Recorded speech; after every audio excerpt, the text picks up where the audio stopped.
So in this review, we're going to cover the MasterBox NR400 and the NR600 together.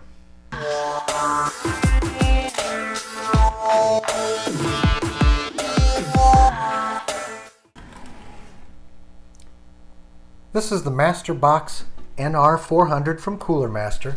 It's a very small case, but it has some very big features. Looking on the side here, we have a full tempered glass panel, and it's completely flush. There are no fasteners protruding at all. The only fasteners are back here. They are retained. So when you take the panel off, you don't have fasteners that fall off, hit the floor, roll around, and get lost. So the panel comes off very easily. And it also has this nice little frame that's actually attached to it, so you're not handling just a raw piece of glass. And the other side here also has retained fasteners. For the back panel, it is all metal, and the top mesh vent here is magnetic, so it comes off, and if you don't want to use it on top, you don't want to lose it, you can just stick it inside the back panel there and store it. You can go sideways there if you want.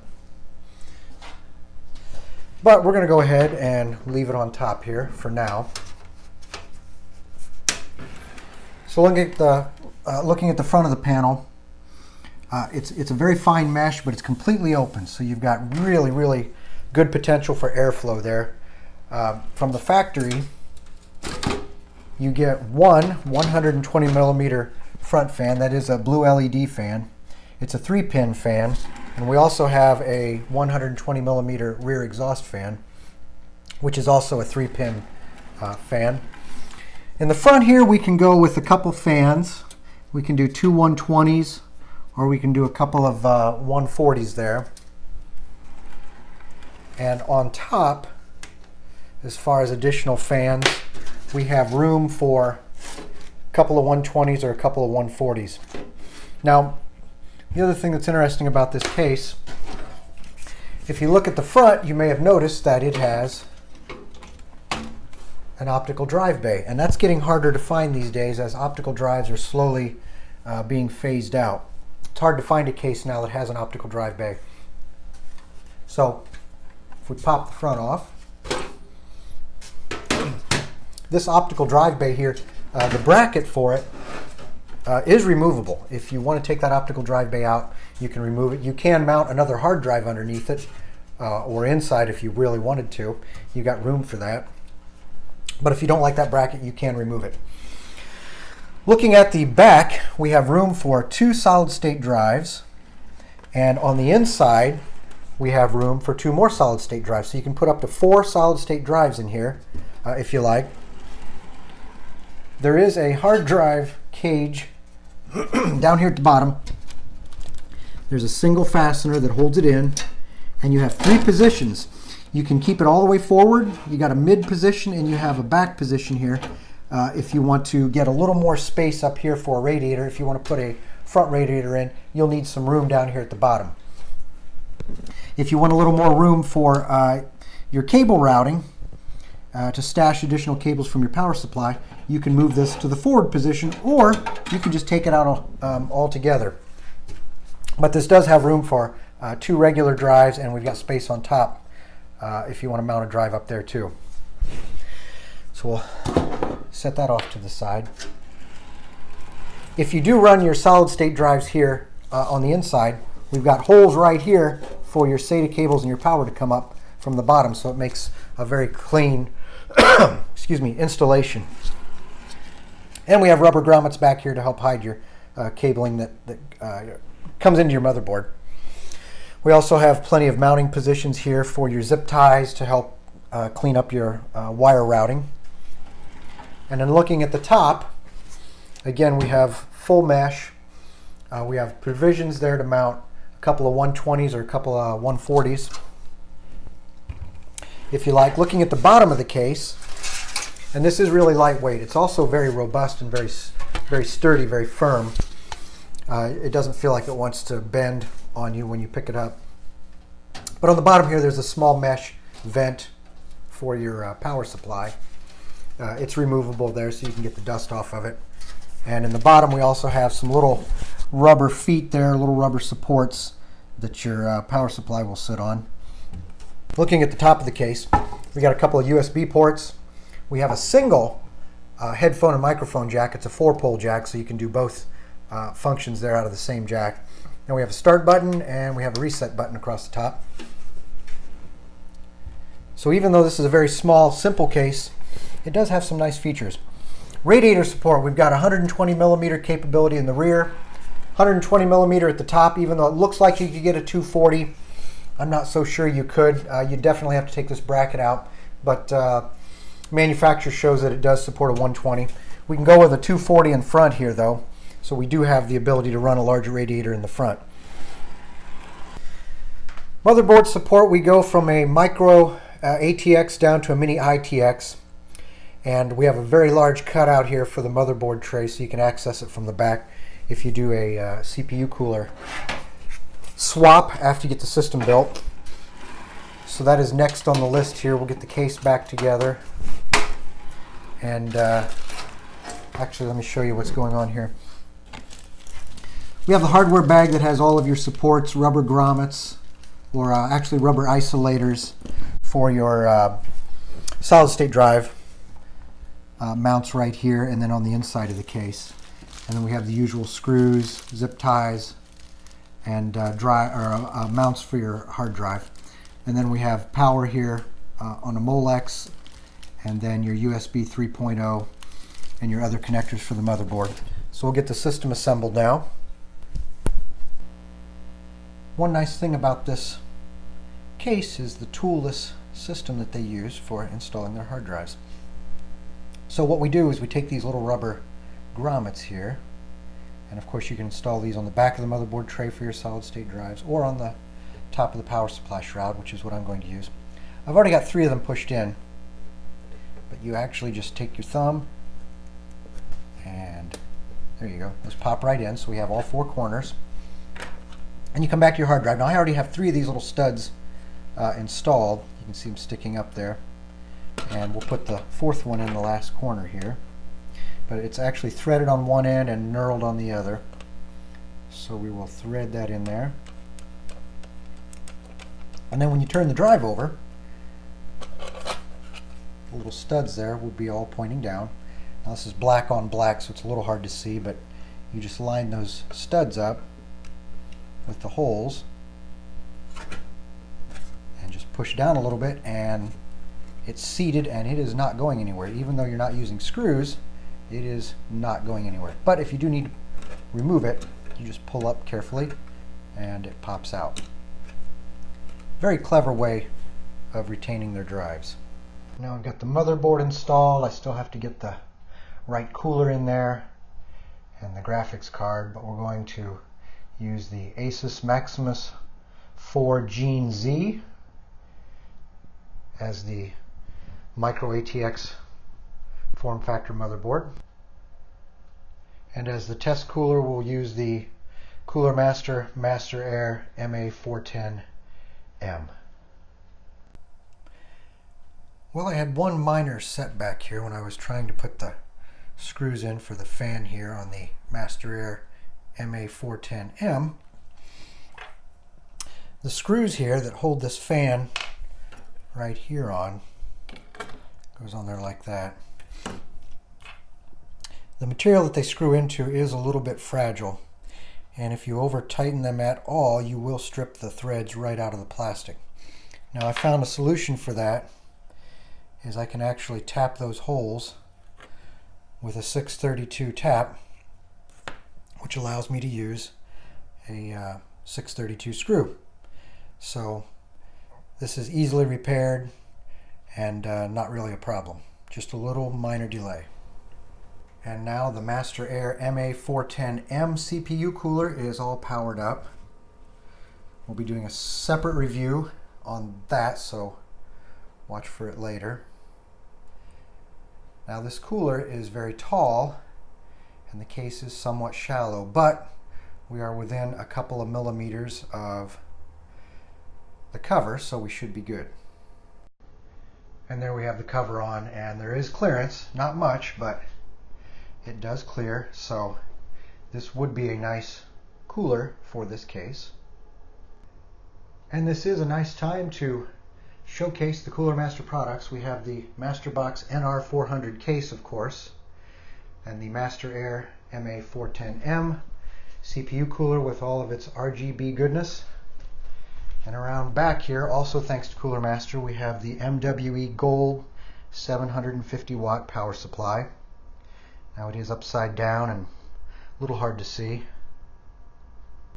As far as cable management goes, I did say that the case was shallow earlier when I was talking about the cooler. It's really not that shallow. In fact, there's plenty of room behind that panel for cable management. And if you've built many systems, particularly with non-modular power supplies, you know how hard it is to get that cover on there, and a lot of times it wants to bulge out. Not the case here. They leave you plenty of room. And some of that helps out when behind the power supply shroud here, I removed the hard drive cage, so that gives you a little more room to play with also. One more thing here, the front 120 millimeter fan that's kind of hiding behind that mesh front panel, and then the rear 120 millimeter fan. I believe earlier I said they were LED fans. Actually, they are not. That doesn't mean you can't replace them with some LED fans if you like, and you want a little more color, but they are not LED fans. So we'll go ahead and do some thermal testing on the case here, and what we're really looking for is efficiency of air movement through the case. How well does it move the air through to keep the heat out? And we look at the front of the case, we can actually see through the mesh there. We can pick up some of the heat at the bottom of the CPU cooler. The front of the case is cool otherwise, relatively cool. We can actually see the heat there a little bit from the front fan motor. It's actually picking that up through the mesh just a little. Then when we look at the back right of the case, at the top, we're picking up a little bit of heat from the CPU cooler. And again, since the top of this case, let me peel this back, is mesh, you can really see that there's not much of an obstruction for airflow. I'll just leave that panel off. Look at the side, we're going to get some reflection off of the glass, but you can see this is the exhaust fan for the CPU. Since we're not stressing it, it's not terribly warm. But looking at the GPU, that's where we see the heat. It is a blower style, so we are actually pushing all of the hot air generated by the GPU right out the back of the GPU. And then when we look at the back side of the case, you can see the warm spot there, which corresponds to about where the CPU cooler is, and the rest of the case cools off. So now we'll go ahead and stress the CPU and see what the temps look like there. Our GPU temps max out around 81C, which is the same, again, being a blower style. I see the same with just about any case I use. Now we're doing some CPU stress testing here using the Prime 95. Looking to see what the temps look like there. A little warmer than what we saw during the GPU test. But again, the way this case is so well ventilated, with the entire back panel pretty much being perforated and open to air, and then we have everything down to the GPU. We're running at 4.3 gigahertz on an Intel 2600K.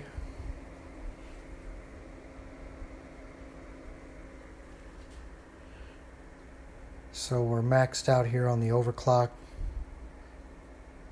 and you can see right where the back of the CPU is. The heat comes right through the back of the panel there. And the colors here are just indicative of the temperature change, so you get a gradual change, and then the colors show you where the hot spots are, the orange and yellow being the warmest areas.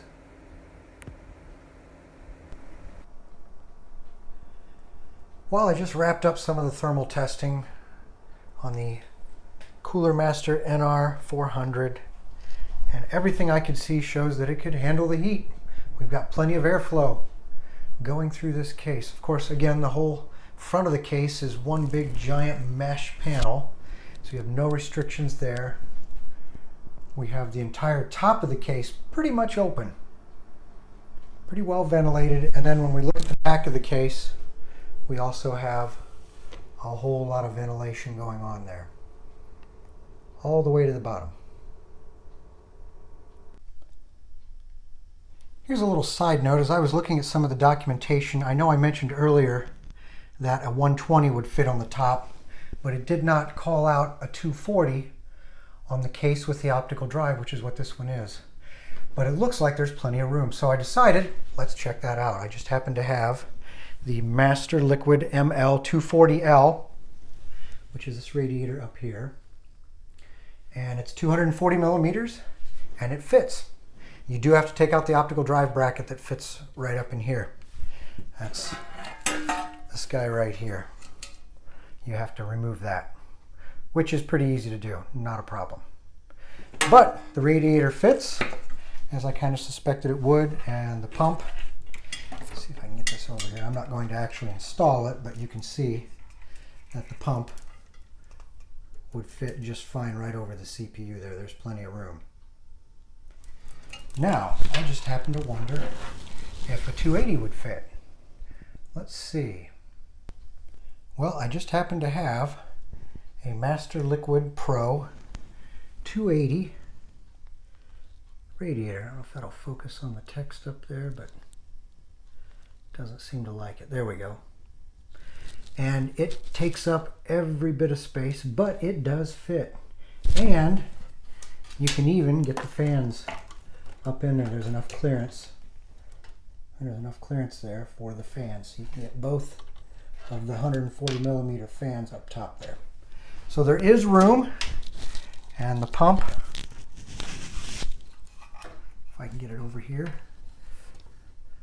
the pump will fit over the CPU there too.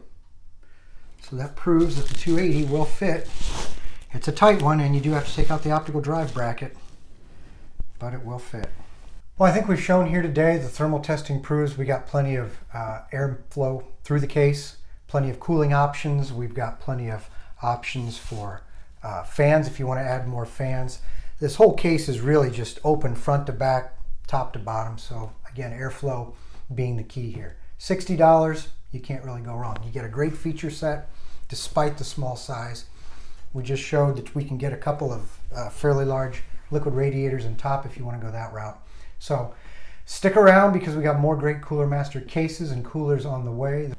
So really the NR600 here is the big brother to the NR400 because you get the same basic feature set. The case design layout is really the same. You just get some more space here for more hard drives, things like that. We'll get the case opened up so you can see. This does come in two versions. There's an optical drive version, just like the NR400, and there's a non-optical drive version, which that's what we have here today. So let's get the little guy off the table and look at the big one. So we'll look across the side here. You can see it has the same type of tempered glass panel that's completely flush. No fasteners are exposed. This case is the exact same width, about 8 1/4 inches wide as the NR400. So if you think you're getting a wider case with the NR600, you're actually not. You're getting a taller case and you're getting a deeper case. So let's take a look at the glass panel here. Now, first thing I notice is these fasteners are not retained like they are in the NR400. The NR600 here does not use retained fasteners. I do like retained fasteners. I wouldn't call that a showstopper by any means, but I do like to see the retained fasteners just because you don't drop them on the floor and have to chase them around. And let me get the back panel off here too. And it's the same way, the fasteners are not retained. And also on the inside of the back cover here, this is where they put the mesh top panel filter. You can store it on the back panel there if you don't want to use it. It's a nice place to keep it so you don't lose it. But that's where it is. You can pop that on the top. Looking inside again, since this is a larger case, instead of space for 2 solid state drives, you have 3. 1, 2, 3. And then the same 2 on the back. So you have a total of 5 solid state drives, a place for 5 solid state drives. Your 3.5 inch drives, we have room for 4 down here. Now this hard drive cage, on the NR400, this whole cage is removable and adjustable. This one it is not. It is actually riveted into position. Since the case is wider, we have more room, so we don't need to move the hard drive case out of the way. If you want to put a front radiator in here, you've got plenty of room to do that. Let me pull the front panel off. And this comes off the same way that the NR400 does. And again, it's essentially the same mesh panel, great for filtering dust and dirt. And since it's really open like that, you have no obstruction, so you're really going to get great airflow through there. Just like on the NR400. We got some nice rubber grommets here for the inside of the motherboard tray. Nice rubber grommets, large cutout just like the NR400 for access to your the backside of your motherboard if you want to change CPU coolers at some point. We have an included 120 millimeter rear fan, included 120 millimeter front fan. You can see we have 3 spaces available for more fans if you want. Again, we have space here for a front radiator. We can go all the way up to, let me make sure I give you the right information. Front radiator, we can go all the way up to 360 millimeter radiator in the front. On the top, we say 240 millimeter. Take that panel off there and take a look. You can see the mesh. This is the exact same geometry and layout as we have on the NR400. The only difference being is we have more room up here up front. Same button configuration, same USB ports up there, just like the other one. We have the same microphone and headphone jack. It's a four-pole jack there, so your headphone and microphone come through the same connector. And again, looking in at the motherboard tray, this will handle all the way up to an ATX. So the other one, the NR400, would handle a micro ATX and a mini ITX. This will also handle an ATX because we've got more room in there. And again, remember, the width is the same, so your cable management in this case will be similar as far as space between the back of the motherboard tray and the back panel. What you have with this case is a little more room underneath the power supply shroud here for your cable management. Looking at the bottom of the case, it is also very similar to the NR400. If I can keep that steady there. We have a small filter there that's removable for the intake on your power supply, and the rest of it here, there's really not much going on. We have 4 rubber feet just like we had on the NR400. So, really, that's about it as far as the differences and similarities between these two. Again, we've got the 7 slots back here. 1, 2, 3, 4, 5, 6, 7. So we can go with a full ATX motherboard. We'll go ahead and get the test system in here, do some thermal testing. I really don't think we're going to see any differences between these two cases, all things being equal, but let's give it a shot. So just like the NR400, I can get the Master Liquid Pro 280 all-in-one system in there. The radiator fits. It does take up a lot of space, but we do have a little more room up front than we did in the NR400. But it does fit. That does not mean that all motherboards will work out with that configuration, and not all 280 millimeter radiators are exactly alike. So I'm just showing you that I can get one in there, and the pump will fit in there just fine too. So as with anything, you'll want to test fit. Just like with the NR400, we will use the same power supply, the Cooler Master MWE Gold 750. It's a fully modular power supply. We've got an Overclockersclub review on that, so check that out. And we will also use the same air cooler there that we used on the NR400, which is the Master Air MA410M. So now we'll get everything together. And of course, this uses the same toolless system for installing your drives. We'll use the same solid state drive. And of course, at the 4 corners, 1, 2, 3, and here's the 4th one. Same little stud that's knurled on one end and threaded on the other. And when you install these to the 4 corners, like that, you end up with the 4 posts sticking out. And add that to these little rubber isolators here that are part of the toolless system. You can see these go into the 4 corners of the holes here. So there's 1, 2, 3, and then we'll push the 4th one in, and they kind of pop right in there with your thumb.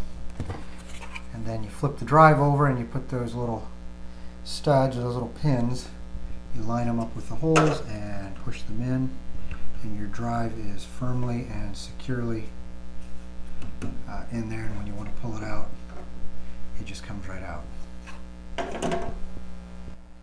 And there we have the system all powered up. We'll do some thermal testing here and see what it looks like. We'll get some quick thermal imaging with the cover off on this one. We left it on the NR400. But just for the heck of it, we'll see what things look like. So we'll just take a quick look here. Everything is idle. Now the glass side panel is off, so we can look directly into the case. And then we will go ahead and put a load on it right now. It is overclocked, but there is no load. And now we have the load on it, so it is overclocked and loaded up for the CPU stress test. And really all we're going to see in here is the VRM where it heats up. And then the exhaust temperature there. We'll come around the back of the case. Now to really do this right, I'll go ahead and put the glass panel back on. So we'll take a quick walk around the case here. And again, the airflow through this case with the full front and top mesh, as well as the back being very similar to the NR400, we should see about the same kind of result. One thing I did notice, the mesh on the back and the top is a finer pitch, and the holes are slightly smaller than what we have on the NR400. That's a problem, just more of an observation. So we're running at 4.2 gigahertz, and the exhaust temps don't look too bad. The NR600, like the NR400, is a great case for airflow. The front is all open. There's nothing really obstructing it. The top is open. The back is open. We have great opportunity for airflow with this case. And that's just with the stock 120 millimeter front and rear fans that come with the case. So you add some more fans at the top and the front, you can really move some air. The case is the same width between the two, the NR400 and the NR600. So this Master Air MA410M air cooler would be a good cooler for this case. It just fits. You've got a millimeter or two clearance. The other thing about this case, price-wise, it's $69, $10 more than the NR400. So what do you get for that extra $10? Well, you get a larger case. You have more room for hard drives. You have the ability, either case you get the option for an optical drive, or you can get the case without the optical drive. But the other thing you get for the extra $10 with this case is the ability to support a full-size ATX motherboard. Whereas the NR400, you're limited to the mini ITX and the micro ATX. So if you like all the features of the NR400, but you just need a little more space, a little more room, you got a larger motherboard, you can't go wrong, especially for just $10 in difference. So this is Chris with Overclockers Club. Thanks for watching, and don't forget to subscribe.